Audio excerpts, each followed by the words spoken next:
Okay, so first things first, let's take a couple of minutes to take attendance if and when the system allows you to do so.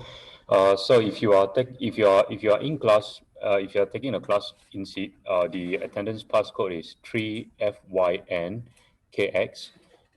If you are attending the class from Zoom, then it is R929ZA.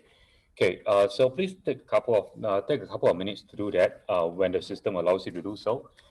In the meantime, I'm going to write a couple of things on the whiteboard.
Oh,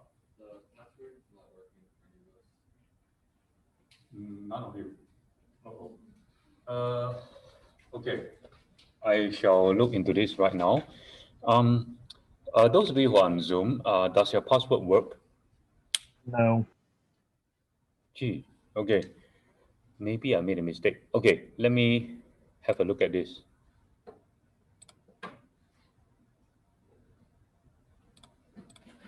Okay, sorry. Hmm, I,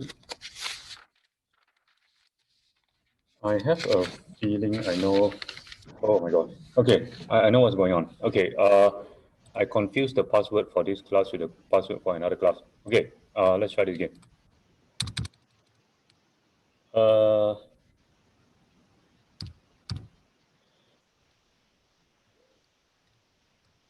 okay, so I hope this should be the right one. Okay, my apologies.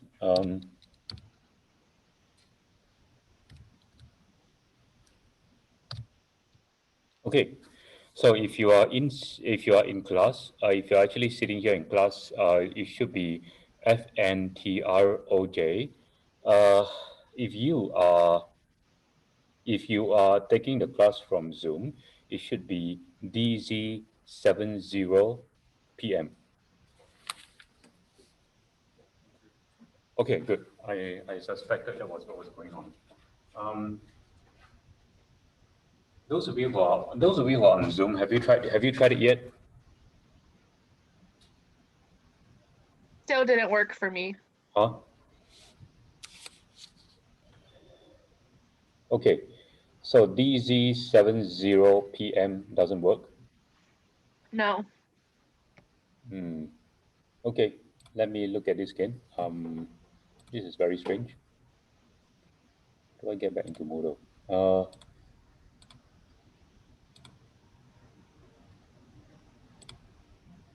Oops.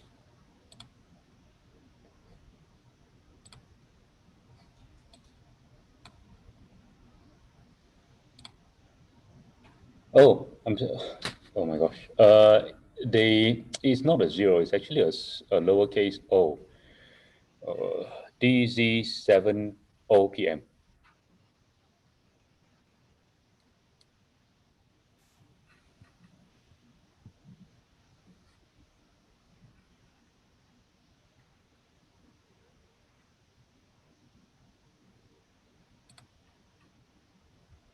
Okay, great. Okay. Sorry for the hang up. Right. Yes, it is DZ70 PM.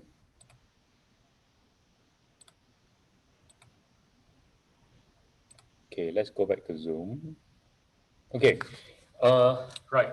So let's get started. I haven't finished. I actually didn't get to write everything I wanted to write on the board, but there's actually a lot to go over. There's a lot to get through. So so maybe I should just start talking, and then hopefully I'll just write stuff up on the board as we go along. And as usual, if you have questions, thoughts, comments, please feel free to let me know. Let's see. Okay, so I realized that there's actually quite a number of people on Zoom today. I'll try to keep an eye on what's going on the board. Yes, Matt. I'm really sorry, but can you pull up the password again? I think I wrote it down wrong. Oh, okay. I'm so sorry. Oh, don't worry.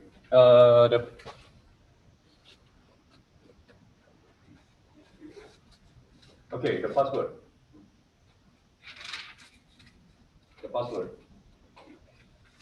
Okay, you ready? Yeah. Okay, it's all small letters. FNTROJ. Thank you. Sorry. Okay, no worries. Right. What was I? Oh, okay, let's get started. Okay, so as usual, if you have any thoughts, comments, or questions as I'm speaking, please feel free to raise your hand.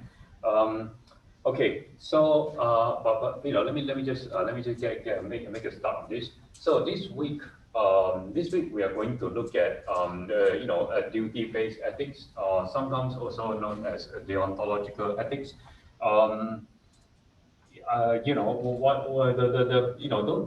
Do not be intimidated by the big word. I think deon, I believe it comes from the Greek word, which translates to something like duty.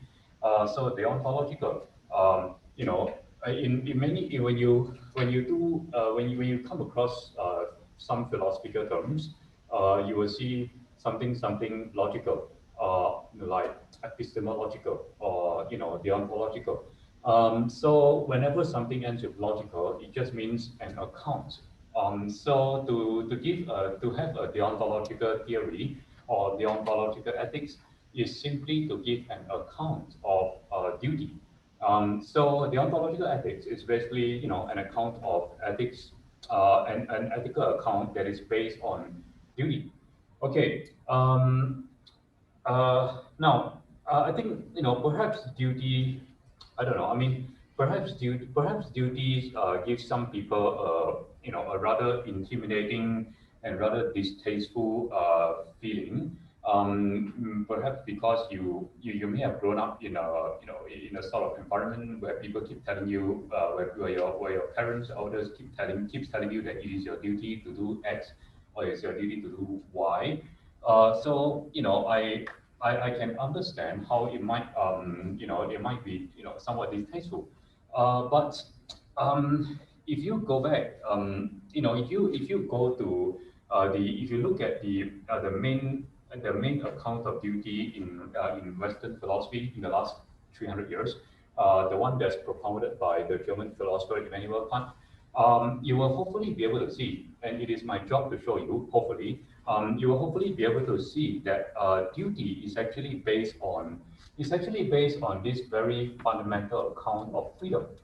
Um, Now, uh, the idea, okay, I'm just going to give you the very big picture view, and then we'll zoom into the details. So the very big picture view, the main idea is that duty is not something that that is supposed to restrict you or bind you.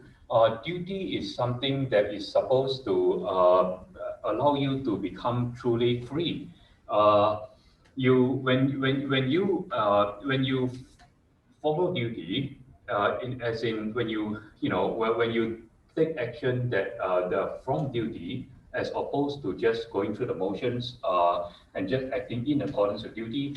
If you act really from duty, if your if your heart is in duty, then you will experience a kind of freedom from your desires and your inclinations. That that is great. So I think so the German philosopher Immanuel Kant, as I said earlier, is the main proponent of this idea of deontological ethics or duty in the last 300 years. More specifically, he lived from 1724 to 1804. He was a native of Königsberg, which is now in Russia, I believe. But at the time, it was part of the what do you call it? It was part of the Principality of Prussia, I believe. So anyway, so uh, okay, so the main idea in Kant, as I said, is that duty makes you free. Um, okay, it makes you free because it makes you free because you are a rational being. Because Kant believes that as human beings, we're kind of two things at the same time. We are both rational beings as well as beings of of desire and instinct. Um, Okay, so there is a sort of you can say that there is a sort of two aspect nature to human being from as far as Kant is concerned.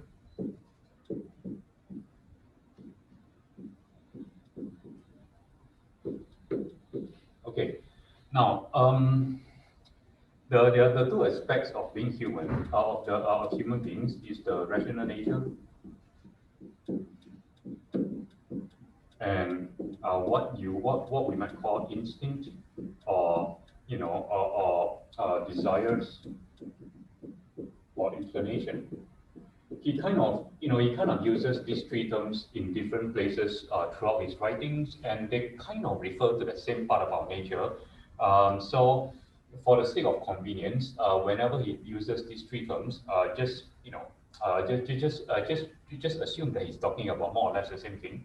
Okay, so we have these two natures, right? And the instinct, this second part of our nature, the instinct, desire, and inclination part. This is something that we share with all other animals. All other animals also have instinct, desires, and inclination. But rational nature, being a rational being, is something that is unique to us as human beings. Now, you may or may not, you may disagree with him about this, but if you do disagree with him about this, just just kind of put this aside for the moment. Listen to his story. So his story anyway is that we have there are two aspects to our nature: the rational nature and the instinct and the desires and the inclination part. Um, so the idea is this. The idea is that again, we are different from animals, other animals, because we are rational beings. We are rational beings with a rational nature, and being rational beings, we have this special ability to live according to laws that we set for ourselves. Yeah, so whereas if you're an animal, right, you have no choice but to follow your instinct and just fulfill your, whatever desire happens to strike you at the moment. But being a rational being, you have the ability to set laws, set rules for yourself, and decide for yourself when and how, or even whether you want to fulfill those desires. So the rational part of our nature has the ability to, to rise above and basically ignore the desire part of yourself. And the way to rise above this, desire part of yourself is to create or legislate laws for yourself and follow them out of your own, free will. Okay, so and to kind of make a to kind of again, I'm cutting to the chase. I'm giving you a big picture view of this whole thing. Kant basically believes that there are, when it comes to making laws for yourself, well, he basically believes that there are two kinds of laws in the universe. They are the theoretical laws. So the theoretical laws are the laws of the laws that we are familiar with from science and mathematics, are the laws of logic, of physics, and of what do you call that? Yeah, the laws of physics and logic and mathematics. So you can't really do anything about theoretical laws. I mean, they're more or less fixed. You can't change mathematical laws. But there is another kind of law. There is another kind of law that is within our control, and these are called practical laws. So practical laws is the so Kant has a very he has a very special use. He uses the word practical in a very special way. He doesn't when he says practical, he doesn't just mean practical as in things that you can apply in your daily life. That although that is kind of true, when he says practical, he means laws that you can create for yourself that will allow you to, that will allow you to, to express your rational nature and put it into, into practice. So, and Kant believes that, when we human beings make practical laws for ourselves and for others, we are basically expressing our rational nature. And again, I'm going to explain to you why this is the case, but for right now, just accept the story. And the story is that he believes that ultimately all practical laws, the highest practical law is the moral law. Okay, the highest practical law is the moral law. Big why? Because it is the moral law that frees human beings from being a slave to their desires and inclinations. So the moral law is a very interesting thing. It has two qualities. It is a quality that that applies to us all, so long as because we are rational beings. But it is also a quality that we freely choose. It is a law that we freely choose for ourselves. So it is a law that applies to us all as human beings. It is valid for us all human beings, and it's also a law that we freely choose for ourselves. So it is a law that we choose to bind ourselves by. Okay, so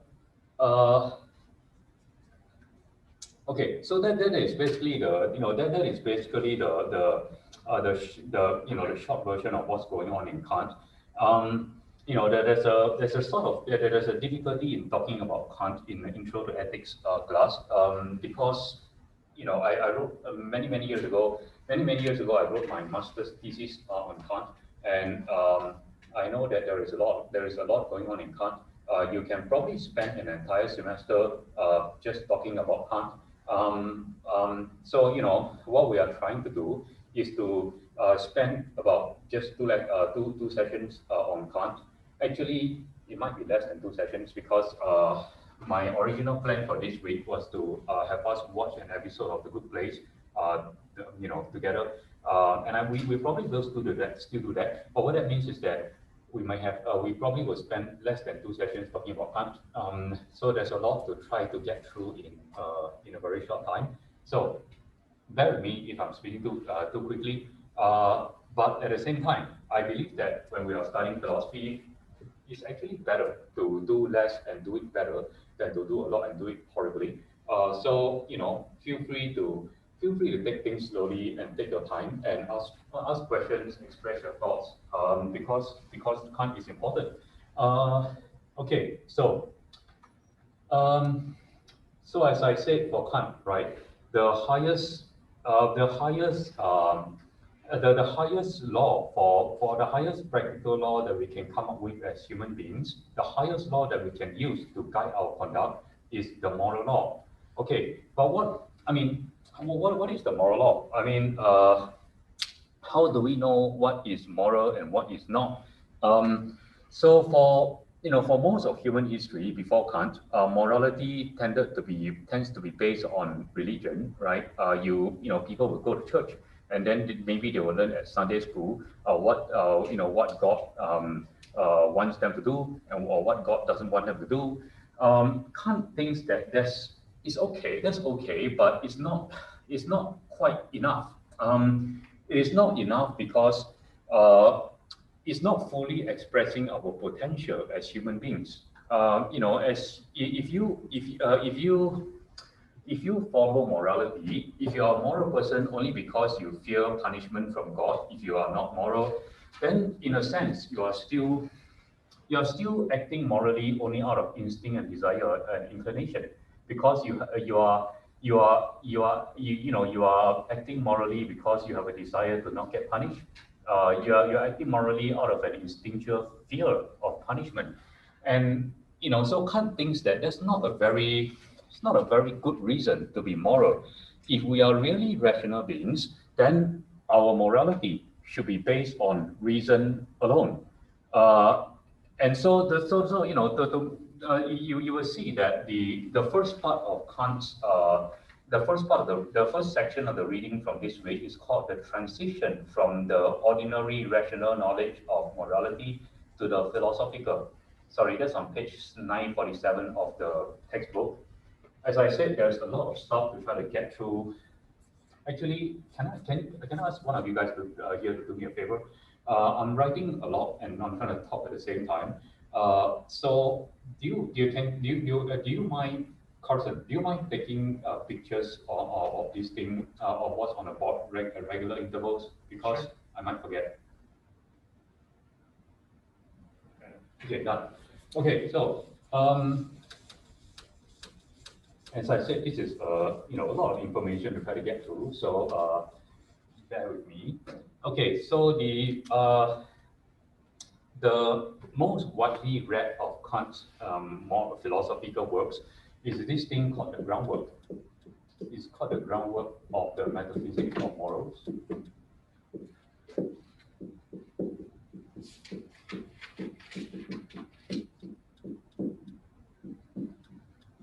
So the groundwork is divided into three sections. In the first section, right, we are only going to read section 1 and 2, and probably not very well, but we do what we can. In the first section, the first section is called a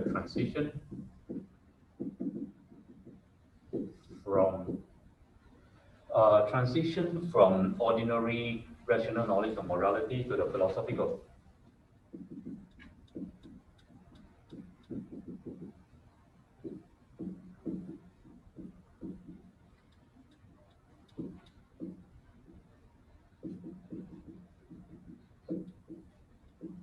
Okay, so if you have had a chance to read this first section at least, you will see that as the title implies, he starts from our normal, ordinary, everyday, common sense knowledge of morality. You know, maybe he's writing in the 18th century, so he's starting from stuff that people learn in church, right?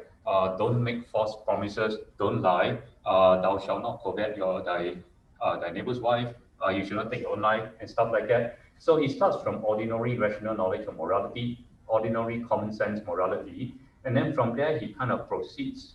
He proceeds to to a more philosophical base. Now the idea of going from ordinary rational knowledge to the philosophical, the idea is not, he's not trying to imply that you somehow are more moral if you have a philosophical knowledge of morality. It's possible to live your entire life, as a very moral person, without doing any philosophy at all. But I think the difference is that if you do some moral philosophy, then you will be able to base your moral knowledge on a more on a kind of more sound, more solid foundation. You will come to appreciate that being moral is not really about it's not really about fearing God or anything like that, but it's really about being rational. And so far, because we are rational beings, so this is important. Because we are rational beings, if being moral is about being rational, then being moral is really about expressing our highest potential as human beings. Why? Because again,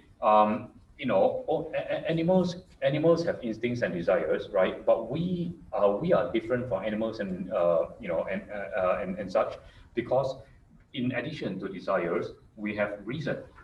So if we have reason, and if morality is based on reason, then being moral allows us to fulfill our highest potential as human beings. So people and sometimes people get very skeptical about morality, and they ask, why should I be moral?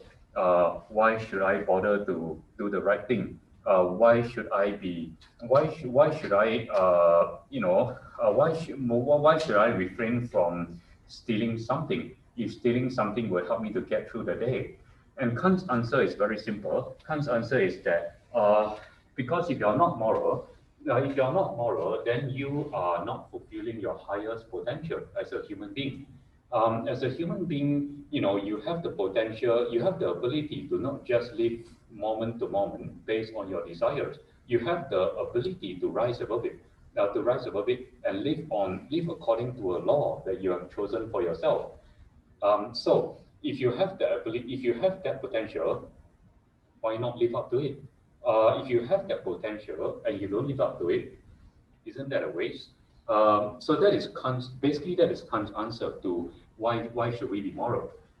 Because if you're not moral, there's an important sense in which you are not living up to your potential. Okay. Okay. So this is still me trying to give you a big picture of what's going on. But in sections 2 and section 2, right? What does he do in section 2? Section 2 of the groundwork is called Transition from Popular Moral Philosophy to a Metaphysics of Morals.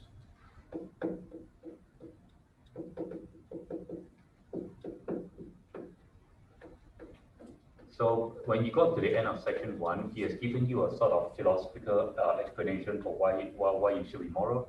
And then section 2 is the transition from popular philosophy to a metaphysics. Now, this word metaphysics is, is a big word, but really what he's doing is that he's trying to base morality on some very important first principle.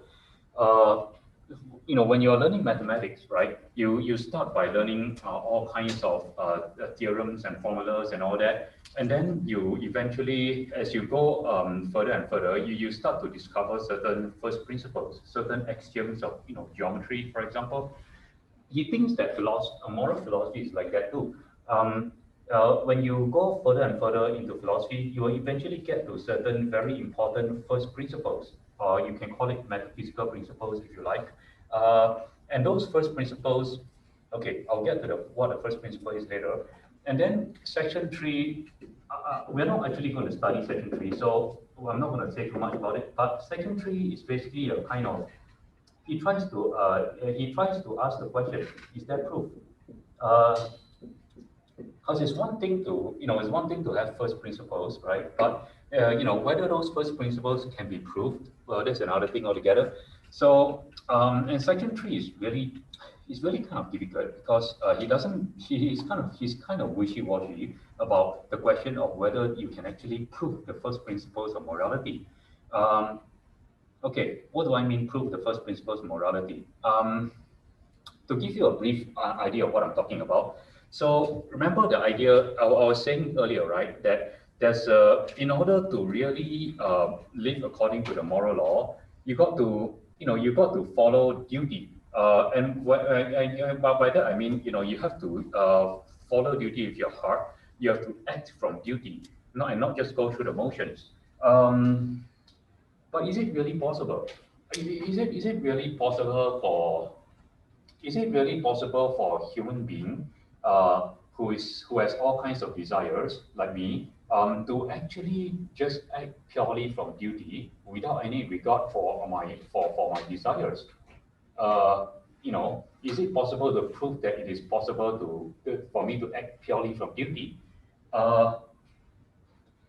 And Kant is kind of wishy-washy about this. He says, well, it should be possible, but we never really know. Even no matter how hard we try to examine our own feelings and our own motivations, it's very difficult to really know what is in your own mind.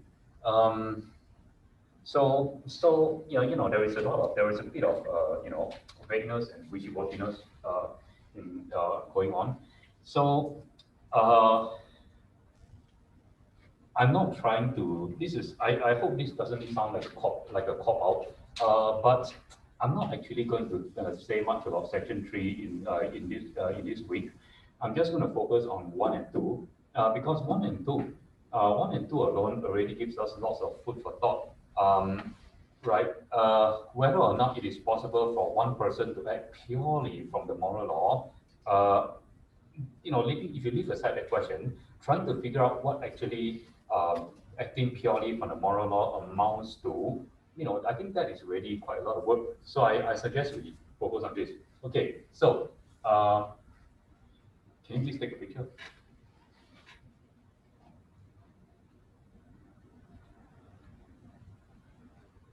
Thank you. Okay. So I don't. This is probably the longest introduction to anything that I've ever given. So far all I've done is give you the big picture. Okay, let's try to zoom into the small picture. So go back to the very beginning. Let's go to the very beginning of Kant's groundwork. So remember that, as I said, the most important and highest practical law that we can give ourselves as human beings is the moral law. Now, in order to act, so how do you know that you're acting from the moral law without resorting to religion? And the answer is duty. And then the question is, well, what are your duties?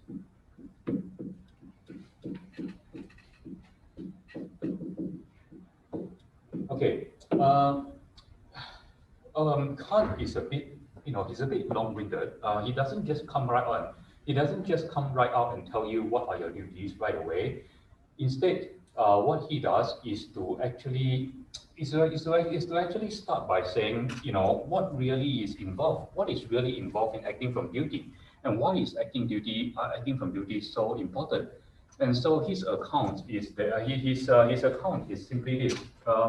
acting from duty is very important because when you act from duty, you act from something called the goodwill.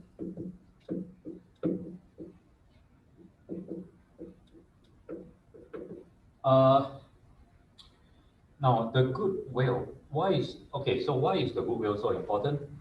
The goodwill is important because so there are many things in life. There are many things in life that are kind of dependent on luck. You know, like some of us are born with certain talents of the mind.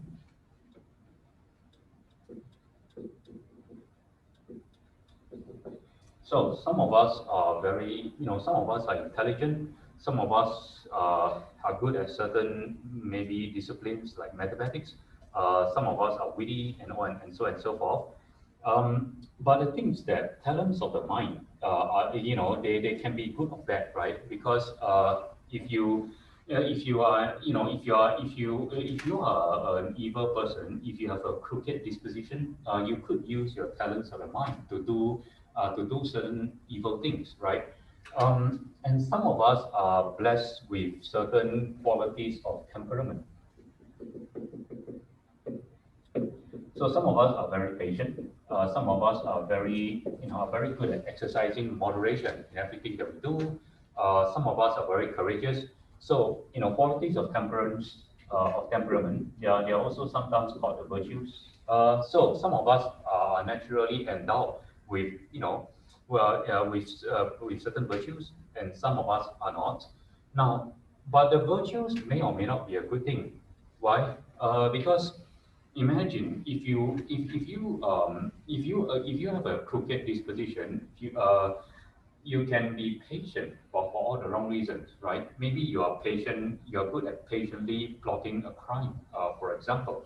So the virtues are not, they are also not, good all the time. Uh, and then there are gifts of fortune. Some of us are born healthy, some of us are not. Some of us are wealthy, some are not. Some of us have all kinds of circumstances in our life which allow us to be happy most of the time. Some are not. And again, you can probably imagine that gifts of fortune are not good all the time because all these gifts you can use for good or evil purposes. So to make a long story short, the only thing, right, the only thing that is good unconditionally, that is good the only thing that is good unconditionally, that is good without qualification, is the goodwill. So the goodwill is the only thing that is good without qualification.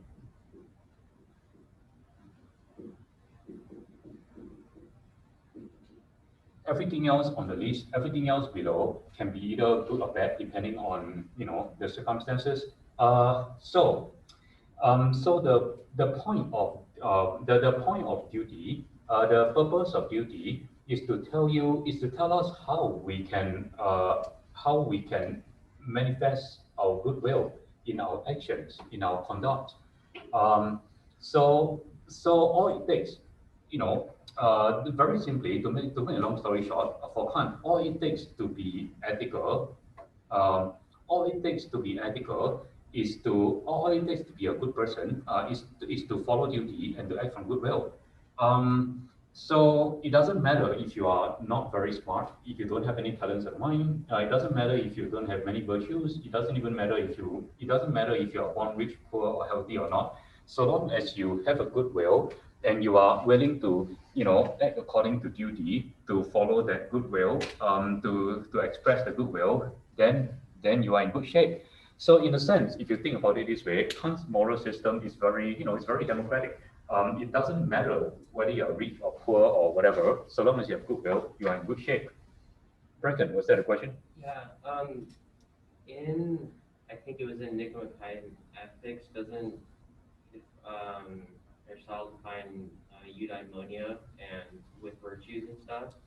So how does this kind of play with, because back with with his thinking, all good and other morals come from your virtues and stuff. That's where he came with eudaimonia, and I'm not sure how. You just put up virtues and kind of starts that question. Like how does Kant kind of combat that with your goodwill? Yeah, Yeah, that's an interesting, that's a good question. So, for those of you who are on Zoom, you might not be able to hear Bracken very well because, we're all muffled behind face masks. So the Bracken's question, just to repeat briefly, is that, if you read Aristotle, which we are going to do next week, if you read Aristotle, you will see that Aristotle places a lot of emphasis on the virtues, and he places a lot of emphasis on the virtues because he believes that if you are a virtuous person, you're much more likely to become a happy and flourishing human being.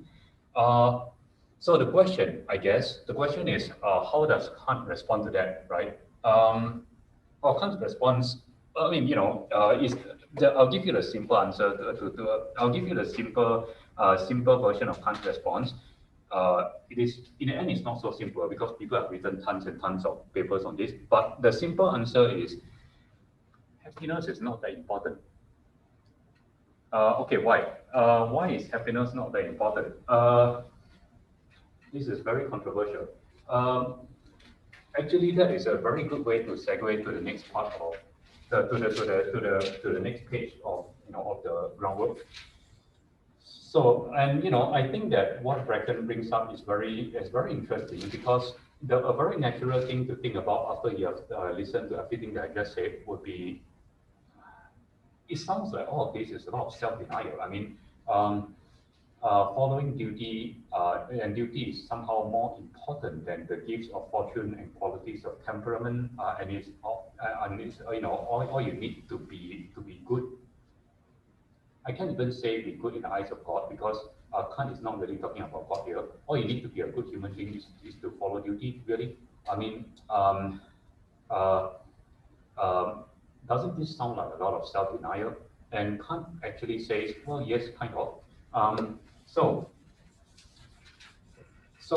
in the next page of the groundwork, and this is I think on 945, he kind of talks about this. He says, look, somebody is going to object to everything I just said by saying, well, what about happiness? Isn't it important to be happy? What if having to follow duty means that you sometimes have to, it's one thing to have to delay your gratification of desires sometimes if you follow duty. But what if it turns out that by following duty, you have to delay the gratification of all of your desires or even most of your desires so that you end up becoming a rather unhappy person? What happens then? What then? Okay, Kant wants, instead of answering the question directly, he basically poses another question. And the question is our purpose as human beings, really to be happy? Is happiness really the purpose of human existence? Why should it be? Okay, so I want to say it's famous, but it's not really famous. It's only famous because I once wrote a paper on it. Okay, but there is a passage. There is a somewhat famous passage on page 945 in which Kant talks about this purpose of human existence. He says, look, okay, I'm going to give you the SparkNotes version because because I kind of want to get through this without reading too much Kant. The SparkNotes version is this. Just imagine, right? Imagine that the purpose of human existence is happiness. Suppose we agree about that. Now, what is happiness? Well, happiness can be defined in many different ways, but you can define happiness as, one way to define happiness is to say that to be happy, if you are happy, you basically are living a life in which you have fulfilled most, or maybe all of your important desires. Okay, or maybe even or inclinations. Sometimes Kant uses this other word. Okay, now you can ask me how do you define important desires? Well, that's basically it's this, right? from moment to moment in our lives, we have all kinds of desires. We have desires for all kinds of, silly and unimportant things. But the important desires maybe are the desires like, are the desires, first they are the basic desires. And then in addition to the basic desires, there are all those desires that involve your major projects in life. So for example, if one of your major projects or major concerns in life is to be happily married, then becoming happily married, being in a happy marriage would be an important desire that gets fulfilled, that you need to be fulfilled before you die. If another example, if another important desire is to if another thing that is important to you is to maybe be successful in the career that you choose, then again, having a successful career would represent an important desire that needs to be fulfilled. So roughly, we can say that to be happy means that you must fulfill all of your important desires and inclinations. Okay, and then now Kant now poses the question: Is this our purpose in life? Okay, now if being happy, if fulfilling your desires is the most important purpose in life, you don't actually need to be a rational being to do that. If life is about fulfilling as many desires as possible, you'll be enough just to live your life based on instinct. There are lots of stories of yeah, I know this is not a very nice thing to say, but there are lots of stories of people who are not very smart, who are able to get by in life and fulfill most of their desires just by going the flow, just by going the flow and following their instincts, right? So if happiness is our most important purpose in life, then all we would need is instinct. However, as I said earlier, right, as being humans, we have two aspects to our nature, right? We have instinct, and then we have reason. So very often you will find that reason actually gets in the way of your fulfillment of happiness. How so? For example, if you are trying to if you are trying to get into a happy marriage, you might ask yourself, well, one of the things you need to do probably to get to a happy marriage is to get somebody to marry you. But very often when you're trying to get somebody to marry you, well, you first have to get a person to like you, love you. And when you are trying to do that, you probably have to do you might have to do certain things that involve, I'm not going to say, that they involve maybe getting that person to like you and manipulating that person's feelings a little bit. And then if you are a being of reason, you will ask yourself, is it right to manipulate people? I don't know. We had that debate there was some class last week. Oh, Intro to Philosophy. We had that debate in Intro to Philosophy last week.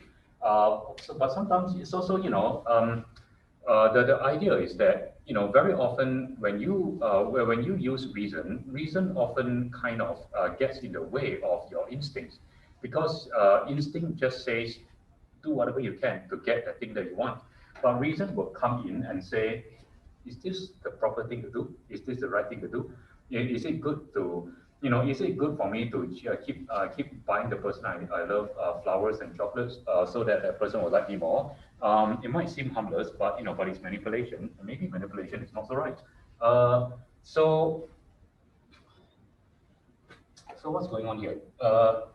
So it seems that we humans have this thing that's operating that sometimes gets in the way of our happiness, and this thing is called reason. So if the purpose of human life is to become happy, then you will have to conclude that we humans are very badly designed species. We seem there's we are not well designed for happiness. And even if you don't believe in God, you don't have to believe in God to talk about this, to talk about design. You can just talk about design in terms of evolution, right? if we humans have evolved to have reason, and reason is sometimes often gets in the way of our happiness, then wouldn't that show that maybe, I mean, reason must be there for a reason. Yeah, reason must be there for a reason, right? Because we have evolved into beings that have reason. So if reason is there for a reason, and that reason is not happiness, because reason gets in the way of happiness, then there must be some other goal of human life other than happiness. Okay, this is quite important and interesting. So, it's worth repeating. If reason, if everything, if everything that we are, if everything that is in us is there for a reason, and reason often gets in the way of our happiness, then that means that, happiness is not our main purpose in life. Because if it were our main purpose in life, then we would just, all we will have is instincts, right? So if we are beings that have reason in addition to instinct, then that means that there must be something else besides happiness that we are, that we are evolved for, or that we are designed for. And that something else, to put it very simply, that something else that we are designed for is to live our lives according to reason, to live our lives according to a law that we have made for ourselves and for other people as well. I know I'm trying to say a lot at the same time, because as you know, when I say the purpose is to live according to a law that we have made for ourselves and for other people, you might be wondering, where do other people come in? I mean, it is why when I say I live according to a moral law that I create for myself, why should this moral law apply to other people as well? And Kant's answer is quite simply because we are all rational beings. We are not just, I'm not just one rational being living, running around in this world. We are a community of rational beings. So if I am a rational being and you are also a rational being, then the law that I've created for myself should also apply to you. And that's why it's a moral law. It's not an anarchic. It's not an anarchy. It's not a law of anarchy. It's a moral law because it's a law that applies, universally to all other rational beings. Okay, so anyway, there's a rather long answer to Bracken's question. The question is, what about happiness? Doesn't happiness count for something? And Kant's answer is, well, in the final analysis, not really. In the final analysis, if you really have to choose between duty and happiness, duty trumps. Okay, but Kant is a little bit more sensitive to such things than we might give him credit for. So he does say that, he also does say that very often in daily life, it is actually a good thing to be happy. Because if you are very unhappy, then you would have more temptations to transgress, to transgress your duty or not fulfill your duty. Let me just read this. Let me just see if I can find the passage, because it's a fairly famous passage in Kant. Actually, I can't think of a passage in Kant that is not famous. Please give me a second. I thought I had it.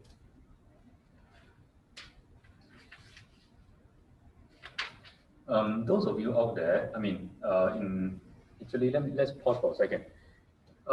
You guys out there in Zoom land, any thoughts about any of these things?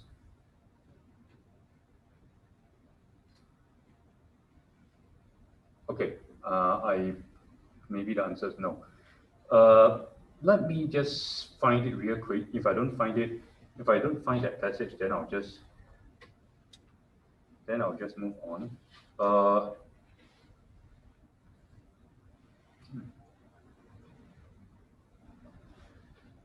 There is a passage somewhere in the first section of the groundwork where he says that, that it may very well be a duty to it may very well be a duty to be happy as much as possible, because if you are not happy, then you are much more likely to, you're much more likely to go against to go against duty. But I can't seem to find it.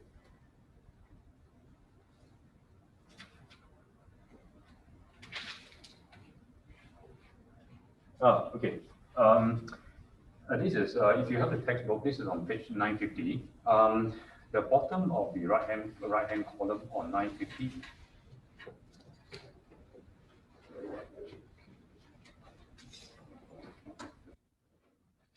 Okay, so on the bottom of the right-hand column on 950, he says, to secure one's happiness is a duty, at least indirectly, for discontent with one's condition under many pressing cares and amid unsatisfied ones might easily become a great temptation to transgress one's duties. But here also the men of themselves already have, irrespective of duty, the strongest and deepest inclination towards happiness, because just in this idea are all inclinations combined into a sum total.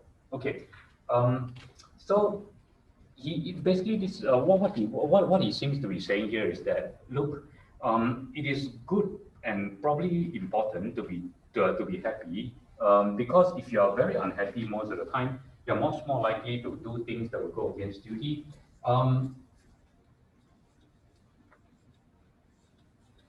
But there is a difference. There is a difference between becoming happy.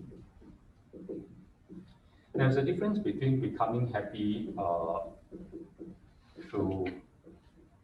There's a difference between becoming happy through through because of your desire or because of your inclination.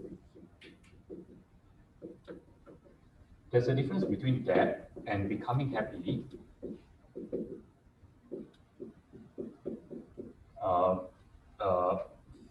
from the recognition of duty.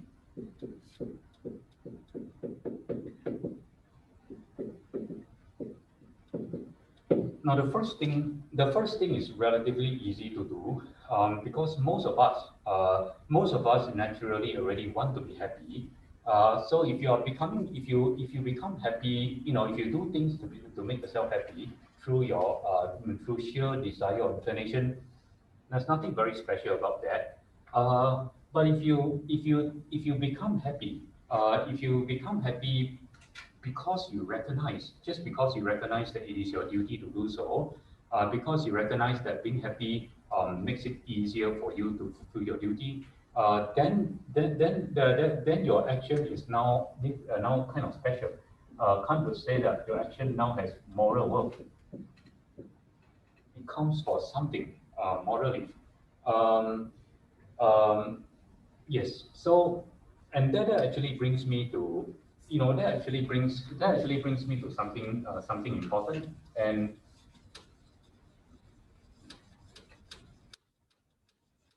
I have talked about this earlier. Yeah, but I'm kind of getting into it more now. So there's a difference between action in accordance with duty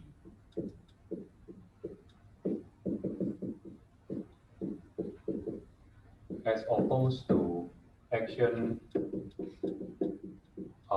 from duty.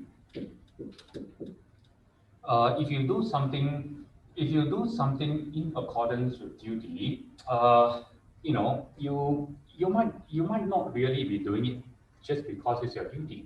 You might only be doing it because it makes you happy, or because it maybe serves your own self-interest. But if you another way of saying this is that you might be doing it only only because you are going through the motions. But if you're acting from duty or acting from recognition of duty, then you are doing it because you really do recognize that it is your duty. Please take a picture. Okay, thank you. So he gives a few examples of this, and some of these examples are quite weird. So the first, so if you're only acting in accordance with duty, then your action might be motivated by self-interest. or it might be motivated by what he calls inclination. So, suppose I'm a business person, and maybe I'm running I own a car dealership, and I decide to charge everybody. I decide not to overcharge anybody. I decide to make sure that I treat all my customers fairly, regardless of how much or how little they know about cars. Why am I doing this? Suppose I'm doing this because I know that, well, I'm not the only car dealership in town. There are a few other car dealerships here. And so I know I'm doing this because I know that if I don't treat my customers fairly, if I overcharge them or rip them off, very soon, my reputation will suffer, and then I'll lose business. So I'm doing the right thing, right? I am not overcharging people, not cheating people, but I'm basically only doing it from self-interest. I'm doing it out of the fear of the bad consequences that will come about if I overcharge people. I'm not really doing it because because I'm doing it from duty. How do you know? I guess maybe the question is how do you know if somebody's action is really from duty, or if he's just going through the motions? It's not easy to know, but one good way to try to know is to kind of look at what happens to people when they are put into situations where it's very, very inconvenient or very, very difficult for them to do the right thing. So suppose suppose I'm the only car dealership in town. Maybe I'm the only car dealership for 100 miles in all directions. If I'm the only car dealership for 100 miles in all directions, and I still continue to not overcharge people, then it would seem that my treating people fairly is not it's not based on self-interest. Maybe it's based on something else, right? Maybe, I mean, it still might not be acting from duty, because it's still possible that maybe I'm only not overcharging people because I love human beings. I have love for my fellow human beings. So I love to see people get a good deal. I have this natural feeling of satisfaction that comes from seeing people get a good deal. So it's possible that that might be what's motivating me. But in that case, you can at least say, I think you can at least say that I'm not acting from self-interest. So okay, Kant actually has another interesting example about how we can know that somebody is acting really from duty. So another duty that you might be familiar with is the duty to be beneficent, right? The duty to help other people when you can. So suppose there is this wealthy person, this philanthropist, who is who is quite he loves human beings, he loves other people. So he is wealthy, and he very cheerfully donates to charities and to people, and helps out all these people who are less fortunate than himself. And it's very easy for him to do so because he is a very cheerful person. He loves people, and parting with his money is no problem at all. Okay, when he's doing it out of the sheer cheerfulness, the sheer goodness of his heart, you can say that we will say that he's acting from inclination.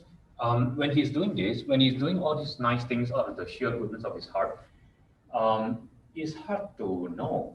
It's hard to know whether he is doing it from duty. His action, now Kant is really harsh about this. He says that in this case, his action probably doesn't have a lot of moral worth. But imagine that one day this guy were to suddenly become depressed, maybe due to something bad that has happened to him, and he becomes really depressed, and he loses all his good feeling for other human beings. I mean, you know how it is when if somebody becomes depressed, he probably finds it hard to even get out of bed in the morning. But he somehow manages to, even in this state, even in this state, he somehow manages to tear himself from his deadly insensibility and make himself donate to charity and help other people anyway, even though he doesn't feel like doing it. Now, Kant says that it is only at this moment, it is only at this time that his actions, for the first time, have moral worth. Why? Because anybody, you see, anybody can help other people when they are feeling good about themselves and other people, right? You just kind of go along with the flow and go along with your feelings. You're basically just acting for feelings. But the real test of whether you are acting from duty, or the real test of whether you are moral for the sake of being moral, is when you can get yourself to do something that is right, even when you really don't feel like doing it. So it is only at this time, right, that we can be sure that somebody is really acting from duty and not just going through the motions.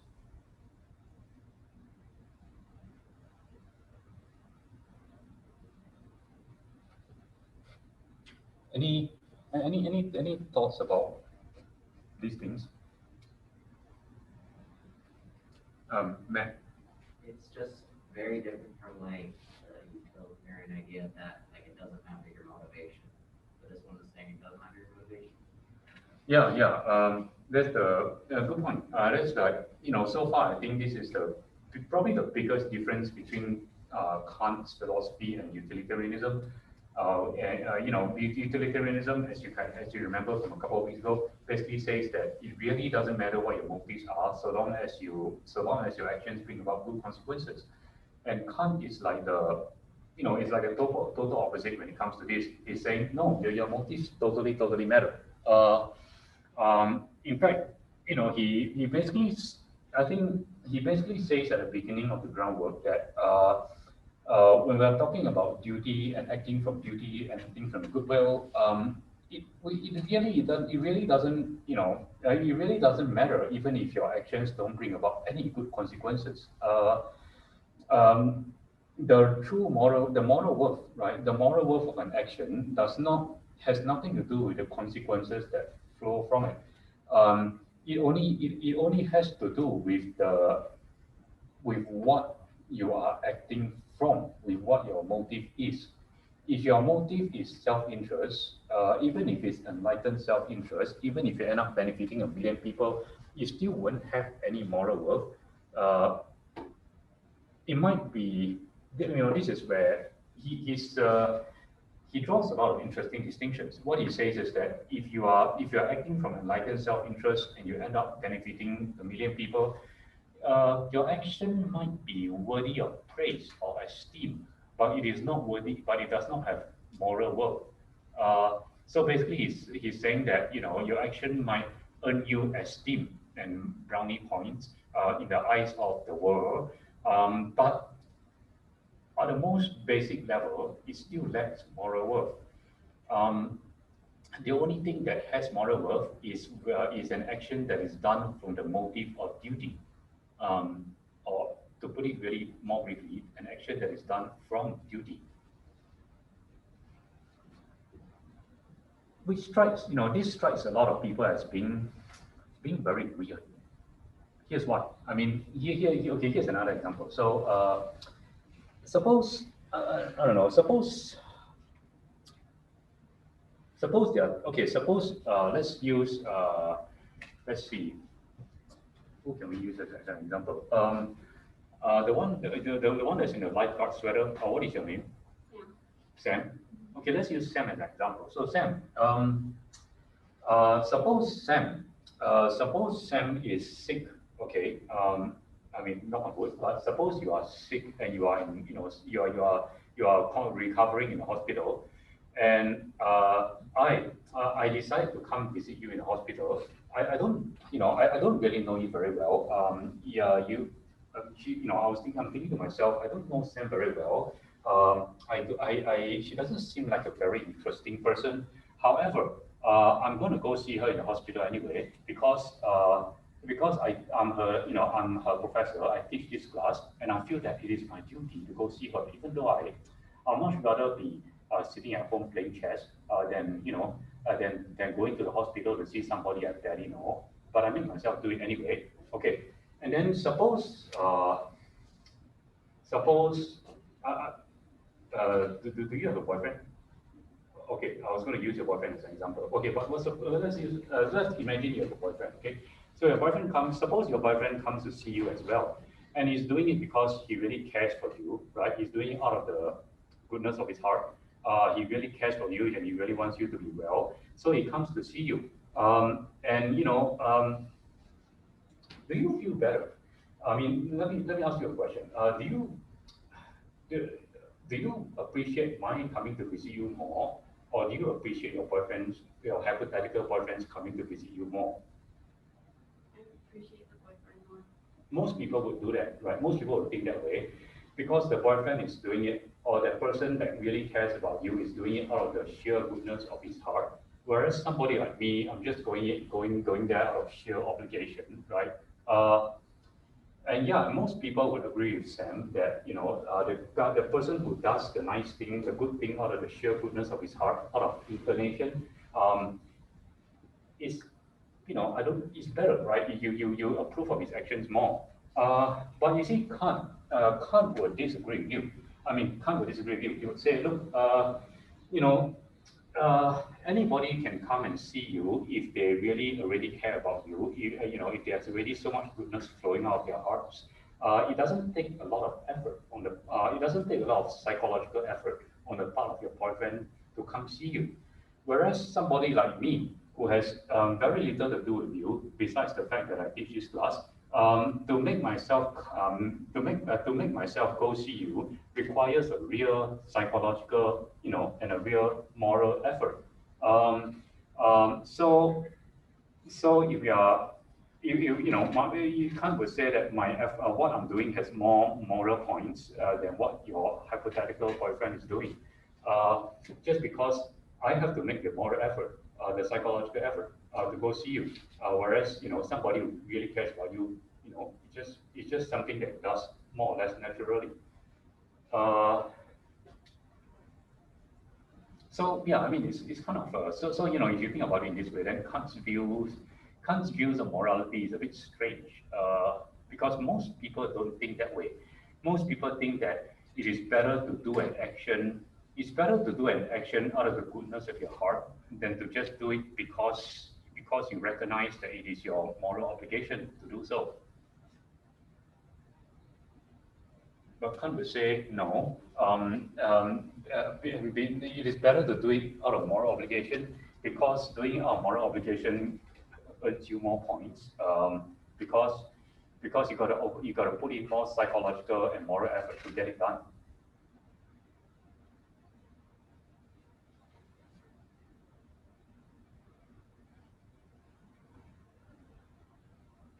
I don't know.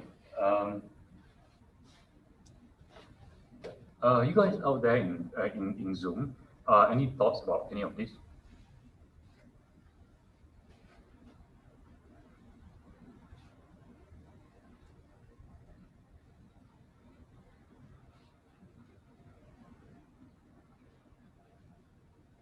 Okay.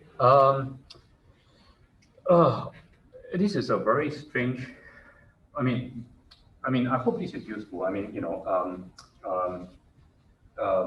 as I said, there's a lot to go over. There's a lot to get through in Kant, even if we are just looking through the first two sections of the groundwork. In fact, I still haven't quite gotten to what I think is most important in Kant. So, original plan for this week was to talk about just to have a kind of class lecture / discussion about Kant on Tuesday, and then on Thursday we're gonna watch one episode of The Good Place. We might still do that, but I guess I'll have to squeeze a bit more lecturing into Tuesday because we still haven't gotten to the most important thing in Kant, which is the categorical imperative. And I don't think I can talk about it. I don't think I have enough time to talk about the categorical imperative in 2 minutes. That wouldn't really do much justice. Okay, but maybe just just ruminate over all of these things in mind. how does it sit with you, right? Just for right now, just think about how does it sit with you that an action that is done not out of the sheer goodness of somebody's heart can actually have more moral worth than an action that is done out of the sheer goodness of somebody's heart. Yeah, maybe just sit around and ruminate about that. I mean, not sit around, but walk around and ruminate about that. And then on Thursday we will say a little bit more about Kant. And yeah, okay. Well, thank you so much for bearing me. Okay, so Carlson, please remember to send me those pictures. Okay. Thank you so much, and I'll see you on Thursday.